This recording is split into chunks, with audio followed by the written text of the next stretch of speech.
All right, Google Classroom tip number 10, and that is creating templates for assignments. Now, I absolutely love this, and this is something that I have been using quite extensively over the past couple of months with my students as we dive back in to using Google Classroom, and that is creating templates.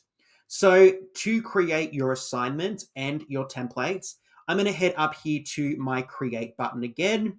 I am going to create my assignment. There are lots of options just here. I'm not going to show you all of these right now, but you never know. Stay tuned because you might find out a little bit more about these shortly. Again, you're going to give your assignment its topic, make it something obvious, clear. Use those emojis again if you would like to. Pop in your instructions for your students. Generally, I just take these from the task or I take these from the assignment information that has been given to the students in a physical paper copy, and I just pop that in there so that their students have access to that as well. Then you have your options again, which are very similar to our material component. So if we have something in our Google Drive, we can attach that. We can attach a YouTube video. We can upload an external document like a Word document or a PDF, and we can add our link. But the one component that I absolutely love when it comes to creating templates is the ability to create a template using a Google tool. So maybe you have something that you'd like to create in docs or slides. You can do that right here. Okay. So let's create a doc right now. So we can go in there and it's going to open that up into a Google Doc for me. I can do whatever I need to do for this particular activity, this worksheet, this workbook. All right. I can edit and format and make that as beautiful as I need just there in this particular template. And then all I do is I head back to my classroom.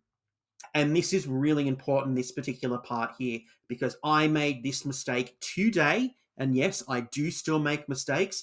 And I did make this mistake with a student and a class, and they picked it up. Only one student picked it up before I fixed it up. But my suggestion is that we always make a copy for each student. This means that each of your students that are enrolled in your class will be able to access this particular template in their own Google Classroom account. All right. It makes it easier for you to keep track with what they have done. And we don't get any students clicking on the request button, which is what happened to me today before I realized I had made a boo-boo.